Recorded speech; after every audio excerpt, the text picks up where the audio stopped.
Okay, today we are doing a rates AP free response problem, and let's read through it. The rate at which people enter a zoo on a given day is modeled by the function E, and they've given us an equation for E. Oh, let's lock this into place. Okay, there we go. And the rate at which people leave the zoo on the same day is modeled by a different function, L, which they've also given us the equation for. Both E and L are measured in people per hour, and time is measured in hours since midnight. And the functions are defined for T from 9 to 23. Since T represents hours since midnight, then 9 is going to be 9 a.m., and 23, or 2300 hours in military talk, is going to be 11 p.m. So the zoo is open from 9 a.m. to 11 p.m. And at 9 a.m., when the zoo opens, there are no people in the zoo. Okay, on a calculator problem like this one, where you're given equations that could be annoying to type in, this is a great opportunity to use the bars menu on your calculator. I'll talk a lot about calculator skills as I go through this problem. If you're proficient at a lot of calculator skills, you can save yourself quite a bit of time on free response questions so that you're not wasting time typing things into the calculator.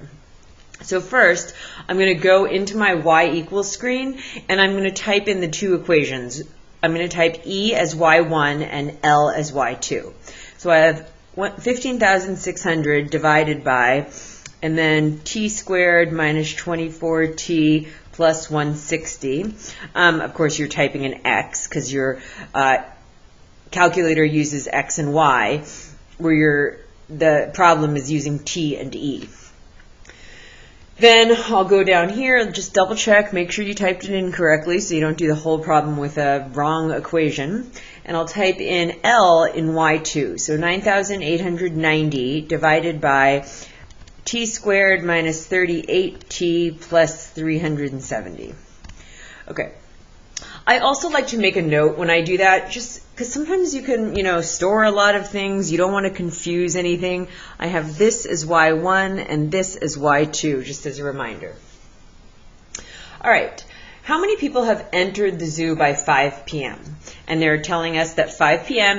T is 17. Round the answer to the nearest whole number. Well, if y represents the rate at which people enter the zoo, then when you integrate y, you're adding up how many people have entered the zoo. So for part A, I want to integrate from, well, what are my time limits? The zoo opens at 9, and then it says until 5 p.m., so I'm going to go to 17 of e of t dt. So now I'm just going to type this into the calculator. So I go out into the regular part of the calculator here, just the operation screen. And integral is math 9. So I have the older software. If you have the newer software, you just get an integral symbol that pops up. You can just fill in the integral exactly like you see it. So I need to type in my integrand, e of t dt. I'm going to use my y1 from the vars menu for e of t. So I'm going to vars, and the vars button is right here, vars, and I'm going to go to y vars, and then number 1 function, and I'm choosing y1. So that's e of t. And then with this old software, I have to type in my variable of integration, which is x in the calculator, and then my lower limit and my upper limit, 9 and 17. Okay, so when I type that in, I get 6,004. Where are we? I got 6,004.27 something, but it's telling you to round to the nearest whole number, so that's just going to be 6,004 people. So we're saying that by 5 p.m., about 6,000 people have entered the zoo. All right, Part B. The price of admission is $15 until 5 p.m. and then after 5 p.m. the price of admission is $11. So I need to figure out how many people entered from 9 to 5 and multiply that by 15, and then figure out how many people entered from 5 until 11 p.m. when the zoo closed and multiply that by 11. Never ever use a rounded number in your calculation. I'm not going to use this rounded number. I'm just going to retype in here $15 times, this represents the number of people who've entered from 9 to 5, the same thing we had in Part A. And then I'm going to add that to 11 times the number of people who've entered between 5 p.m. and 11 p.m., which is 23. Okay, and again, I'm just going to type that into my handy calculator. So I have 15 times the integral, math 9, of vars y1 from 9 to 17. Let's just double check so I'm not rushing here. X 9, 17. And then I'm going to plus 11 times the integral, math 9, of e of t, which is vars y vars function 1, from 17 to 23. Okay, and there is what I get when I type that all into the calculator. I get 1,104,048. This also says to round this to the nearest whole number, so $104,048 is approximately the amount of money taken in for admissions on this day. Okay, Part C. Let e of t be the integral from, let h of t be the integral from 9 to t of e of x minus L of x dx. Okay, find the value, they're giving you the value of h of 17 to the nearest whole number is 3,725. Find the value of h prime of 17 and then explain the meaning of these two values in the context of the zoo. Okay, let's start with the first part of this question. Find the value of h prime of 17. Well, if I know what h of t is, then h prime of t is the derivative of that, right? It's the derivative, this means the derivative with respect to t of h of t.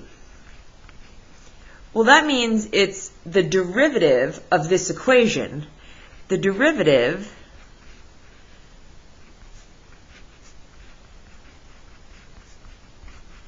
of the integral of e of x minus L of x dx. Well, first of all, let me just point out here, x is just being used as a dummy variable. After you integrate, you'd be plugging in t. So this is really a function of t. If you take the derivative of an integral, well, derivatives and integrals are sort of inverse operations. So if you take the derivative of an integral, you should get your original function back. So the derivative of the integral of e minus L is e minus L. Okay, so h prime of 17 is going to equal e of 17 minus L of 17. Well, let's just type that into my calculator. Remember, I have this is going to be y1 of 17 minus y2 of 17.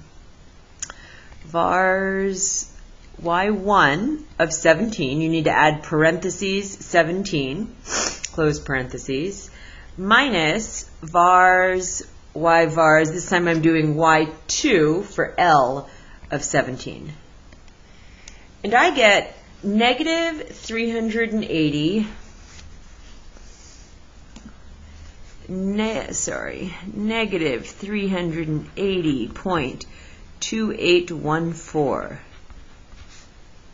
Okay, so that's the first part of this question. What is the value of h prime of 17? So the second thing they're asking me here is, what exactly does that mean? Okay, well, let's think about what each of these things means. E of 17, let's just look at that by itself. So that's y1 of 17. Remember that E represents the rate at which people enter a zoo in people per hour. I'm looking directly back at the original problem and just reading through the text. E is the rate at which people enter the zoo in people per hour. So that means that at 17, T is 17, at 5 p.m., people are entering the zoo at a rate of 380.4878 people per hour. Well, what's L of 17? Y2 of 17. At 5 p.m., people are leaving the zoo at a rate of 760.7692 people per hour. So at 5 p.m., people are leaving faster than they're entering. So what does that mean? That means that the number of people in the zoo must be decreasing.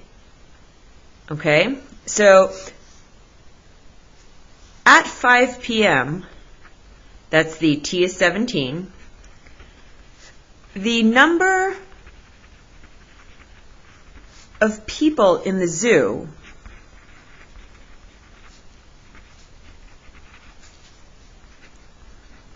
is decreasing because the number of people who's leaving, the rate at which they're leaving is greater than the rate at which they're entering. So the number of people must be decreasing at a rate of 380.2814 people per hour. Okay. The last part of this, we've already done this. We've already found the value of that. And the last part is to explain what h of 17 is. And they told us that h of 17, they gave you the value is 3,725. Well, let's go back to what the equation of h is. So this is going to equal the integral from 9 to 17 of e of t dt. It's the integral of e minus the integral of 9 to 17 of L. Okay? We've already talked about what the integral of E is.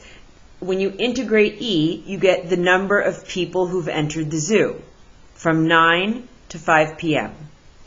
When you integrate L, you're going to get the number of people who've left the zoo from 9 to 5 p.m.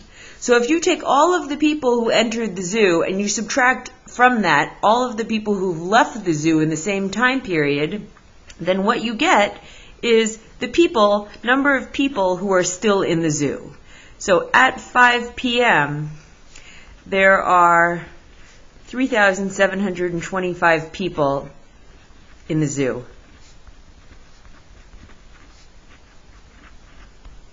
Okay? All right. Last part of the problem here. At what time does the model predict that the number of people in the zoo will be a maximum? Well, from what we just talked about in part C, h of t represents the number of people in the zoo.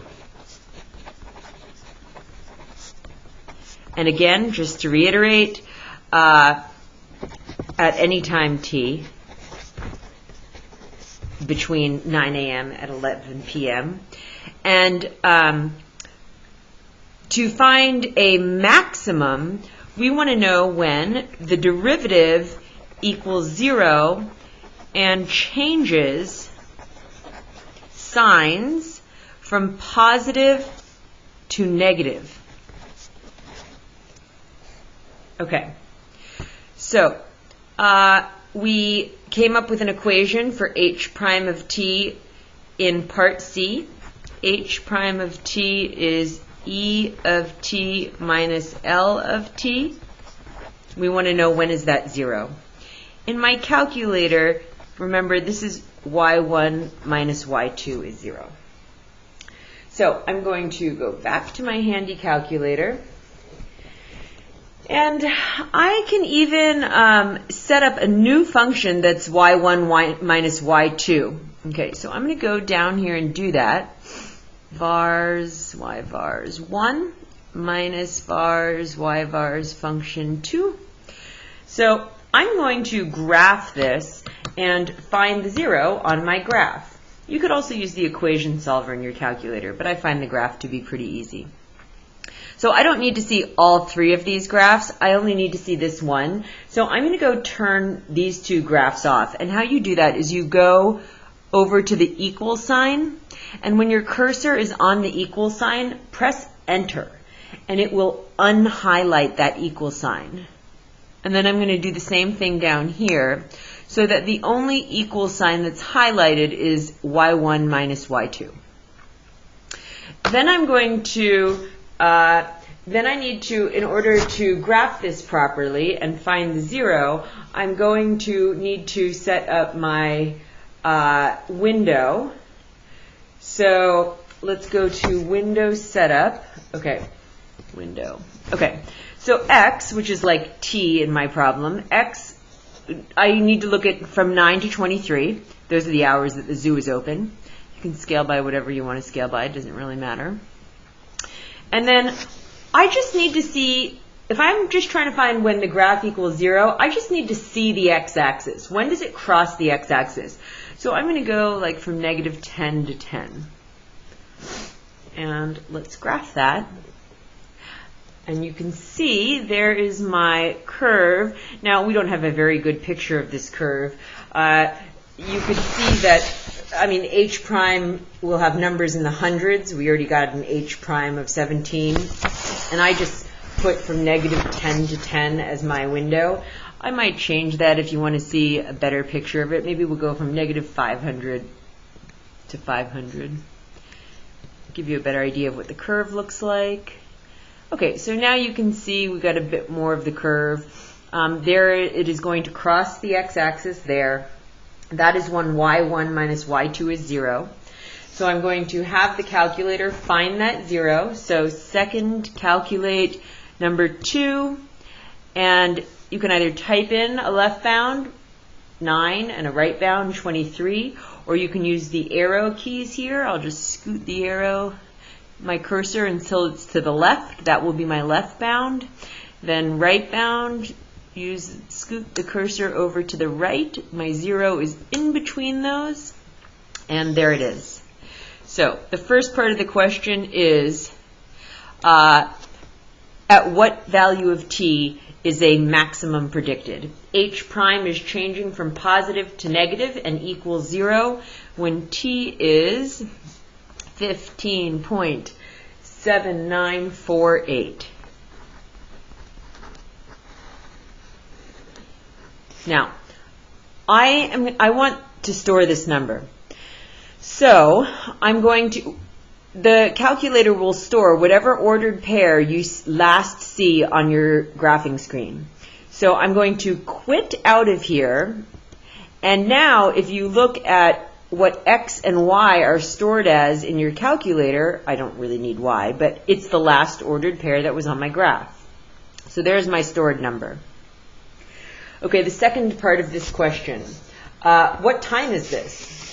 Well, we know that t is 15 is somewhere between 3 and 4 o'clock. So we know it's got to be 3 something. Okay, how do I figure out what the something is? So I'm going to subtract off the 15. This is 15.7948 hours after midnight. So if I subtract off the 15, x minus 15. I get the 0.7948, and I need to know how many minutes that is. If that's 0.79 hours, if I multiply that times the 60 minutes per hour, then I get 47.68. So the time is 3:47 at this moment. 3:47 is, oops, I should put a PM in there. 3:47 p.m. It's almost 3:48. Right? If you wanted to be really exact, you could even figure out how many seconds there were by subtracting off the 47 and multiplying 0.68 minutes times 60 seconds per minute. So it's, to be really exact, it's 3:47 and 41 seconds, but I don't think the AP exam requires anything that exact. 3:47 will be sufficient. Okay, the very last question is, how many visitors are in the park at that moment? What is the maximum number of zoo visitors at any moment t? So I need to know how many people are in the park at t is 15.7948, and we already know that h represents the number of people in the park. So I need h of 15.7948. Using my stored calculator number, I know that h is the integral from 9 to the 15.79 stored number of e of t minus L of t. Now remember, I have this stored as y1 minus y2. So, last part, I'm going to say the integral, math 9, of y3, vars y3, which I have, remember, stored as y1 minus y2. And the limits go from 9 to, my stored number is stored in x. Enter. And I get 3950. I'm going to say approximately 6803. And this is an approximation, or this is for people in the zoo at 3:47 p.m. And we're saying that that is the most people in the zoo at any time between 9 a.m. and 11 p.m. Okay.